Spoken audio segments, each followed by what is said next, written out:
Hello, beautiful Aquarians. These are going to be your messages for the month of December and a little bit after. For those of you who are new, welcome. I hope you like what you hear. And for those of you who are returning, thank you so much for coming back.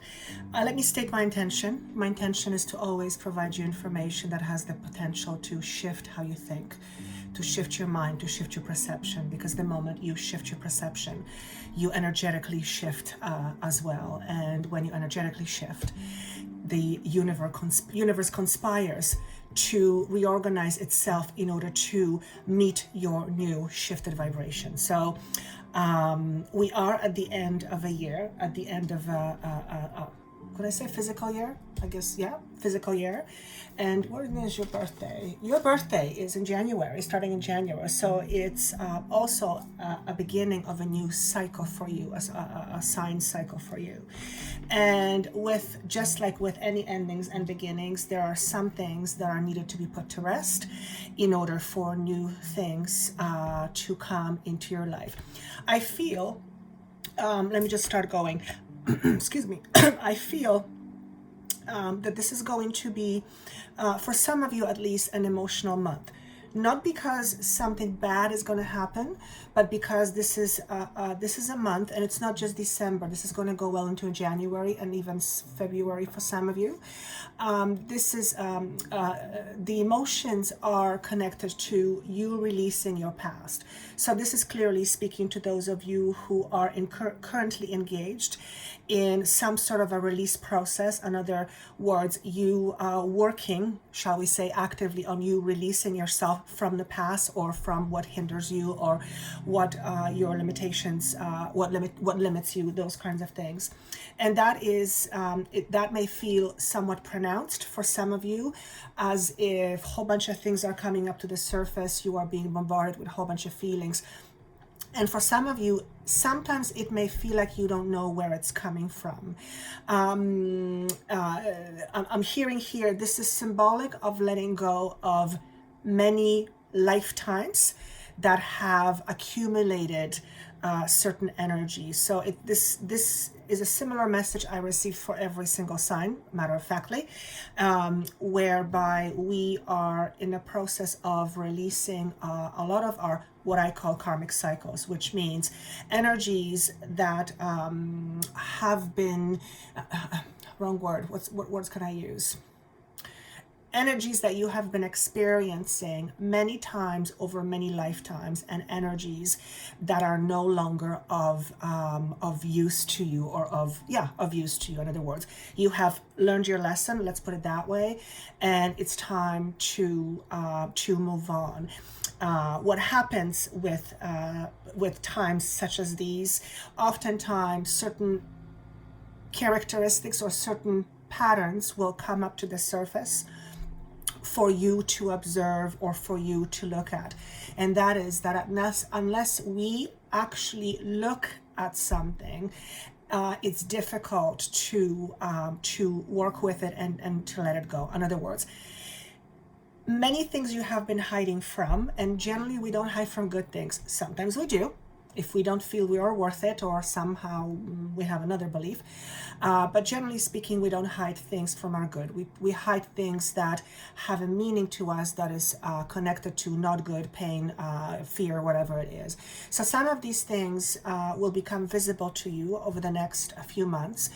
So be prepared for doing some releasing. And here's what I want to say to some of you. If you have been actively working on yourself, if you have been diligently trying to understand yourself and really digging into your fears and trying to feel and be okay with who you are, this next few months is going to feel like almost an accelerated process. In other words, it's going to feel like things are moving very, very fast. In fact, I feel that you are on fast track, some of you. And whenever I see somebody being on fast track, it means that there is something waiting for you in the near future, not too distant future. And you are in the process of needing to prepare yourself for that. And whatever that thing is, it's under a category of good.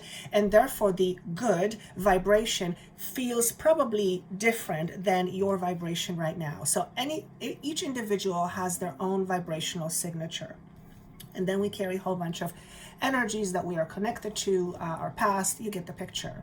And many of these things or these connections, past connections, act as a hindrance. They acted as a limitation. We've learned our lesson. We understand ourselves from a certain perspective. We have gained as a result of having a limitation, believe it or not. It's a bit of an oxymoron, but that limitation has served its purpose. Your soul is ready to move on, and it's time to let it go, which is equivalent to shedding your old skin. But the problem with shedding the old skin is that it isn't always very comfortable, because it denotes the need to let go. So there will be some letting go stuff going on, and there is no time like the present in order to let things go. Sometimes it's difficult to let things we do not want in our lives, and that's because we get so used to it that the very letting go is scary. Once we are connected to something, and that connection serves our soul, serves a purpose on some level, then it fundamentally fulfills a certain need. The moment we cut ourselves off from whatever is feeding a certain need, then that need needs to be filled in elsewhere or somewhere. So I'm just going to ask for an example. Let's say you are an insecure person, just a basic example, and in order to cover that insecurity, you try to project yourself a certain way. You only want certain cars because certain cars will show people that the value. In other words, you're trying to make yourself feel good with outside things or possessions. And many of you are, and we all do it to some extent. I mean, I'm not saying physical things are bad. Quite on the contrary, everything serves a purpose. It is just that when we rely too much on physical things in order to make us feel valuable, then, and that value that we begin to feel essentially isn't ours at all. It's kind of sort of borrowed. So what happens is when something like that goes away and we heavily depend on whatever it is, then we are kind of sort of exposed with that insecurity that now needs to be fulfilled in some other way.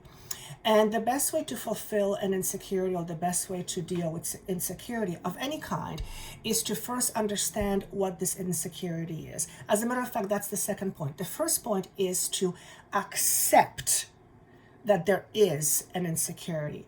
Without acceptance, not much can happen. It's like being an alcoholic and pretending that you're not an alcoholic. And that's just to exaggerate the point here, to make a point. So acceptance is hugely important. And that's when pride comes in. Sometimes it's difficult to accept certain things because we want to avoid it. We don't want to deal with it. We don't want to make any changes. It's just we're comfortable human beings. But the point is that many of you are on the path of self-discovery.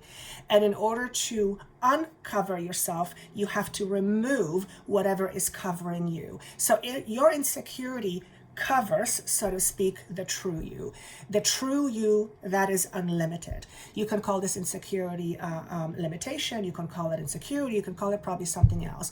The point is, some of these insecurities, I feel, will begin to be highlighted.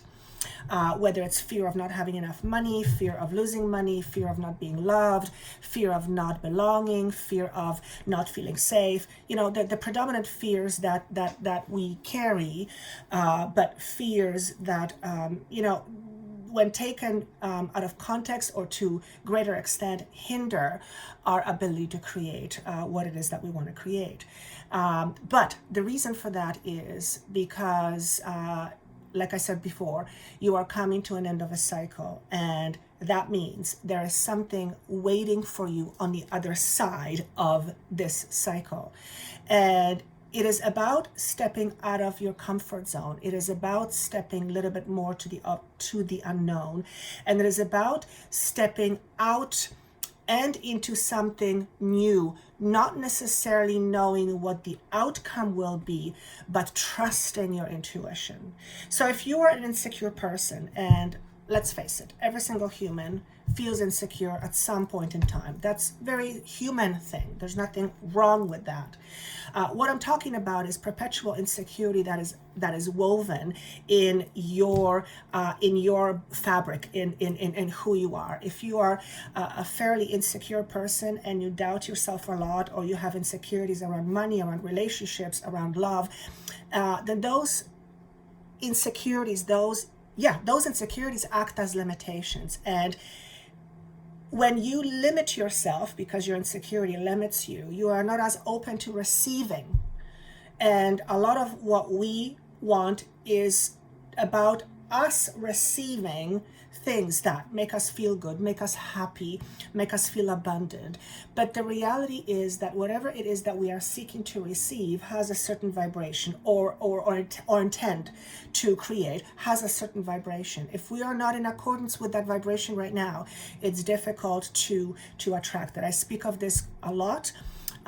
So the same message applies to you. But I feel like I'm driving because I'm going, they already know that. I just heard it is important, keep going. Okay. If you have any inclination if you have any inkling of on looking into high vibration works and how the law of attraction works, then this would be a good time for you to dive into it a little bit more so that you can understand it. Because the law of attraction, as I don't necessarily use those words, but the law of attraction is pretty simple.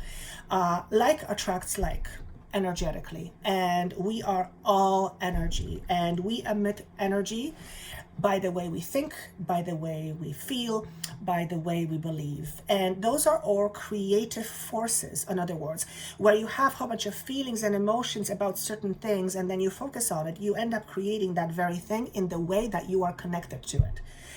So your vibrational, oftentimes what we want to create, or what you want to create, and where you are right now, there is a variance in vibration. What I'm being asked to say is vibrational variance. I'm gonna have to look up that word, but I'm feeling it's not in accordance. So this is, I think, how I want to leave it. Over the next few weeks or few months, some things will come up to the surface. Do your best to. It's tricky because when things come up to the surface, there is an opportunity to understand it and solve it within yourself and then release it. But sometimes, particularly in end of cycles, particularly in end of karmic cycles, some things that you will feel can be connected to things not in this lifetime, and therefore trying to understand it becomes very hard. So I don't know at what point, we begin to care what we're why we're feeling certain thing, but then not care. I guess each individual will have to decide. But chances are this: if you are feeling something that you are uncomfortable with, chances are it has its roots in this lifetime. It has its roots in other lifetimes, but you cannot change another lifetime, nor can you change this past of this lifetime. But what you can do is if you don't have knowledge on a different lifetime, trying to solve a problem that originates in another lifetime, it becomes very hard. Besides that, whatever you are carrying from other lifetime, it is always in my expertise, if you will, or what I have been shown and what I have experienced with clients, it always is triggered into motion in this lifetime. So generally speaking, you can find a root to your emotion, your trigger in this lifetime. And then it's about observing what this situation was. And I feel like I spoke this about I don't know if it was to you last month, but I feel like I spoke about this already. So I'm having a bit of a deja vu moment. But I guess this is a similar message to all the signs. We are all at the end of a cycle. You're no different. The fact that your birthday starts in January, and that is the beginning of new year, you might get a bit of a double whammy, meaning not only are you finishing a cycle that is about a year, but it's your personal cycle finishing as well. So overall, I feel December is a strong month. It is, I'm being shown the letter 8, or the number 8, and it feels like a strong month, but there might be some emotional moments. We're also entering holiday season, and sometimes that brings up, tears. Sometimes it's because we think about somebody who's no longer here and it brings a tear up.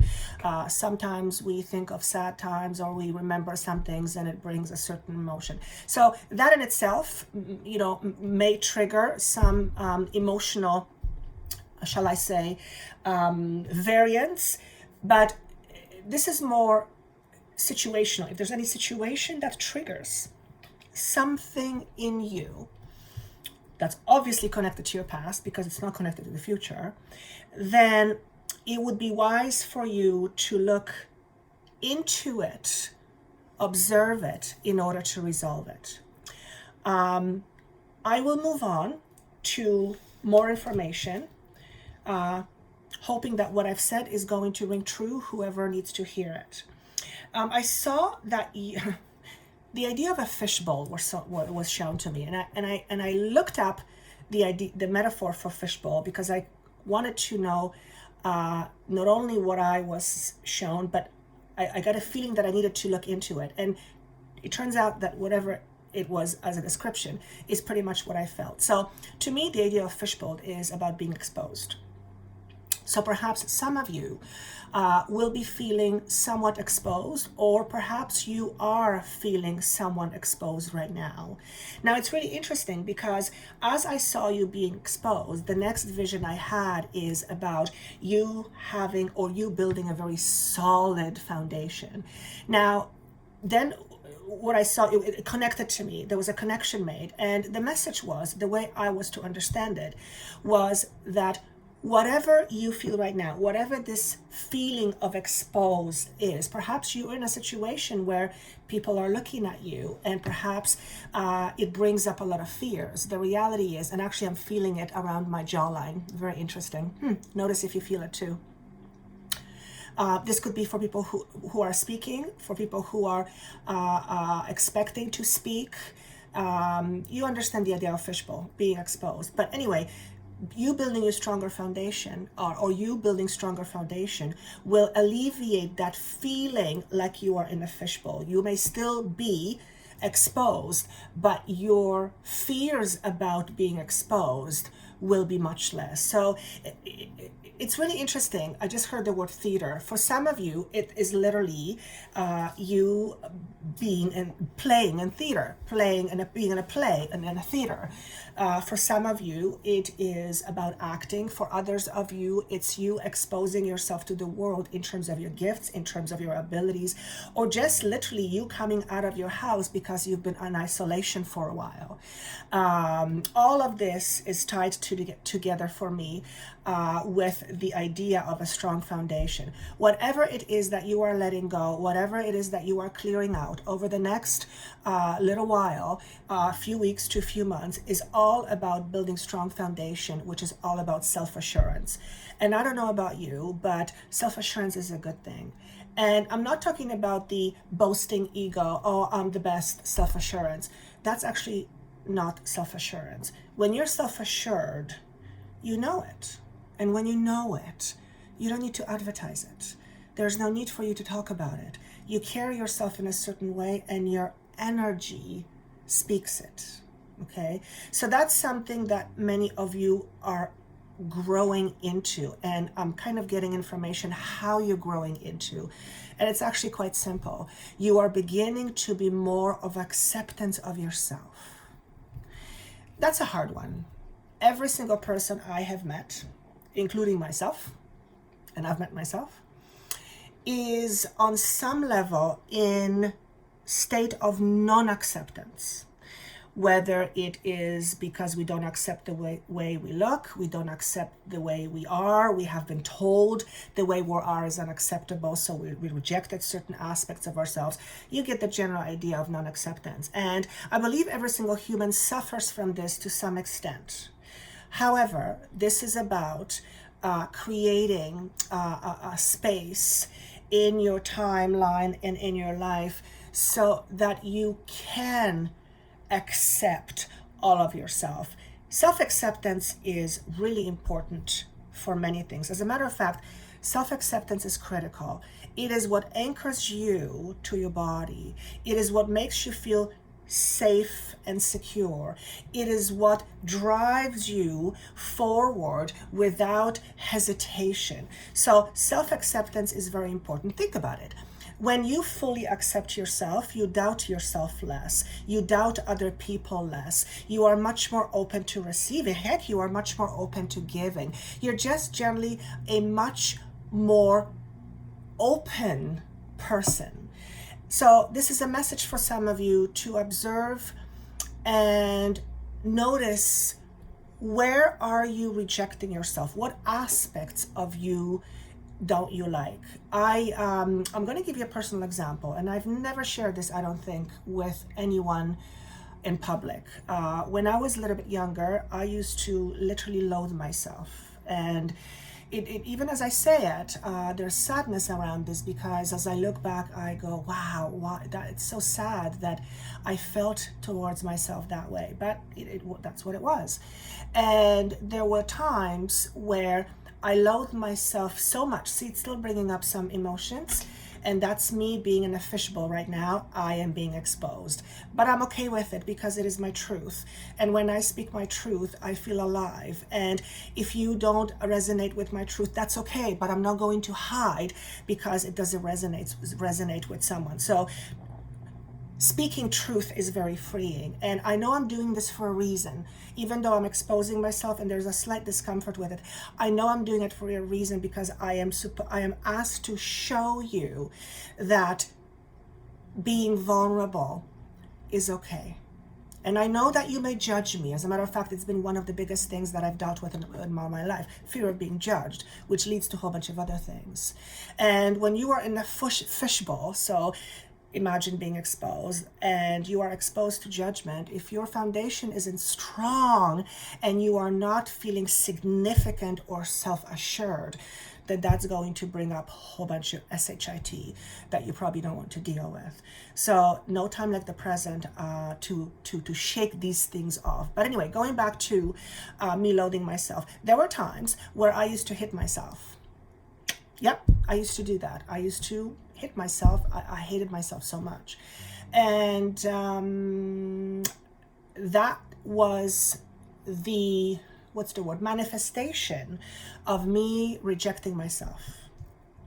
And I did that for years. And as a result, I got a whole bunch of physical stuff that goes along with it. And now I'm learning how to undo all that damage, because it's the damage I've done to myself. Yes, it was coming from somewhere else, something I've learned, something I believed. Yes. But at the end of the day, I did it to myself. I did it to myself. I did it to myself. Unknowingly, but I did it to myself. So the freedom that I'm talking about, and the feelings of being exposed, it's the type of freedom that makes you feel not only free but also alive. It's the type of freedom that, imagine being in a cell most of your life, and although you were in a cell, you could do things, but you had walls all around you, so you couldn't go outside. So you were kind of sort of, locked up, but you could do something. So you had some kind of way of exercising your free will to a certain extent. And then somebody opens a door, and then you walk out at that door, and perhaps for the very first time you see the freedom that was not there before. And that can become quite scary. And it can become quite scary because it is so vast, it's so unusual, it feels so different, that initially the ego goes, and it wants to go back, because it has been the safety, it has been the confinement has felt like home.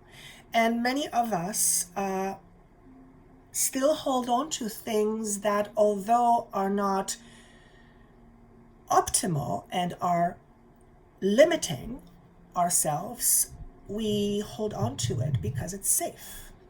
And but it's an illusion of safety. It's an illusion of safety, because safety, of course, physical matter can help us feel safe, but safety, the feeling of safety, comes from inside. I can't sell you $10 worth of safety. It doesn't exist. So yes, of course, certain things help us feel safe, no question about it, but ultimately the safety comes from within. So if you can build a safety net inside of you, and then outside safety complements that safety, then it's, then you feel safe, and then you experience being safe in a physical world. I'm talking about safety a lot. So a lot of this is all about first and second chakra. When we don't feel safe, it is primarily first and second chakra. Second chakra is very dominant when it comes to receiving, learning how to receive. So second chakra is connected to the feminine power. So this is also telling me that some of you have suppressed or denied or rejected the feminine aspect of you, and that is the aspect that is nurturing to yourself, to others. That is the aspect that receives. That is the aspect that's more passive. It's not the charging. The charging is more of a masculine. So a lot of this healing is about healing your feminine energy. And this is really interesting. I'm getting a little bit overwhelmed right now. There's just so much energy coming through.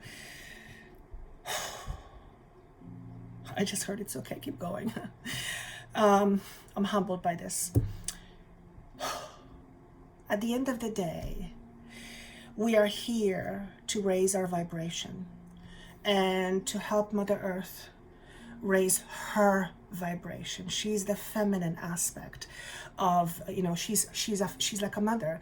Mother is all about nurture. The point is, when we allow our feminine energy to be as equal as our masculine energy, then we will have an energetic, balanced flow of giving and receiving. And when we are more balanced, we are much less resistant. We're much more go with the flow. We are much more giving of ourselves without the need to protect ourselves. We're much more nurturing to ourselves and others, and that means if you beat yourself up all the time, and chances are if you're insecure that's exactly what you do, then you're not being nurturing to yourself. Then you are punishing yourself. And all those aspects of ourselves are aspects. Think of every aspect of you that you deny as a separate aspect of you that makes you the whole. That is you. And when you punish yourself, you're punishing certain aspects of yourself. And therefore, if that's the case, you're living in this constant self-neglect and this constant inner conflict. And as you know, where there is conflict, there is no peace. So this is really about bringing more peace into your being that will bring more peace into your life. And although I know I'm talking like a huge general context, but I feel this is exactly what I'm meant to say. So look at your attachments that you have in terms of what is it that you desperately need and you can't live without. And I'm not talking about air or water or food. Those are given, or shelter for that matter. Those are given. I'm not talking about that. But for example, if you need a partner, oh my God, I need a partner, then you have to ask yourself, why the need? It's nice to have a partner. By all means, want a partner, but why do you need a partner? I want this job. Why do you want this job? Well, because why do you want this particular job? What is it in this job that will give you? If it's finances, well, there could be other jobs. So why this job? What is it about this job? Is it perhaps because it gives you a title? And if that's the case, why is the title so important to you? See, we have to kind of like dismantle how we think and what we feel in order to get to the goodies. And that requires time, that requires commitment to yourself, to ourselves, and that requires diligence. And what it requires the most than anything, it is to make yourself a priority. You're that important. You are not here for anybody else but yourself. Primarily, number one. Yes, you are here also for other people, but your first commitment is to your soul plan and to you, then to other people. So with that message, there is, what I want to say is, stop focusing so much effort on other people. Instead, shift it on you. And again, that does not mean don't focus on other people. Don't misunderstand me. It is about in and out. It's about flow. It's about giving and receiving. It's about balance. So if you are focusing on other people too much for too long, and that becomes your norm, then you have to ask or pose the question, what is this giving me? And I'm not talking about not sacrificing some things long-term in order to gain short-term in order to gain something long-term. That's not what I'm talking about. That's normal part of life. I'm talking about perpetual behavior that goes on and on and on, and as a result of it, makes you feel not supported, like there's not enough for you, drained, and many other things that we do, sad, upset, angry, you name it. So that's just an example. So look at your attachments, see what comes up over the next few weeks, and see what feelings and emotions you can trace back into your past, and try your best to understand it from a different perspective by seeing yourself from a distance as an observer. I didn't even use the cards. Look at that. But I basically said everything that the cards that the cards had to say. So sometimes that's what happens. But I will say this to you. The Counsel card represents guidance, spiritual guidance. I'm noticing here that this particular card, I'm drawn to here, and I almost feel like it's a tear. Okay? I tune into this card, and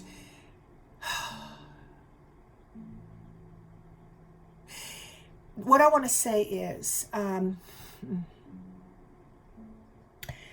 you don't see yourself the way others see you, and that makes whoever this person is to you sad. This is more likely than not your guidance system, your spirit guide, your spiritual teachers, your guides and angels on the other side, intergalactic beings. They see you in such a grand way that you don't see yourself, and they're helping you, but they need you to start accepting yourself and seeing yourself differently. So just observe how you don't accept yourself currently, and try doing that less. When we say we don't accept ourselves, okay, but then we action the not acceptance. How do you action not acceptance? How do you action not being nourishing to yourself or not nourishing yourself? Those are the things you want to observe and start doing them less. As a result of doing less of those things, the other things happen automatically. So you don't have to reinvent the wheel. I'm being shown time. I think that's all I have for you. There was a lot of information. I feel I said what was needed to be said. I wish you. One more thing. Don't hide your voice so much. Don't hide your voice. So this is, to me, message about speaking. Don't hide what you have to say, either from yourself or from somebody else. Very important. And with that said, I hope this was helpful. Remember, if this doesn't make sense to you right away, listen to it at the end of the month or even in January, because these messages will flow past January. I wish you happy holidays, Merry Christmas, Happy Hanukkah, whatever you celebrate. I wish you absolutely wonderful holidays. Do comment. I love to read every single one. I try to heart every single one. Sometimes I'll miss some because my phone doesn't register it, but if I missed it, it's not because I'm not grateful. It's because I missed it, and eventually I'm going to have to go back and heart it. But I love every single one of your comments. And for those of you who have donated, my gratitude goes to you. I never ask for donations. It's just, it's awkward for me. It's not who I am. So to see you donate, and you are very gracious. I'm always overwhelmed with gratitude when I see that. So thank you. You know who you are. Thank you so much. And of course, last but not least, if you would like a private session with me, that information is down below.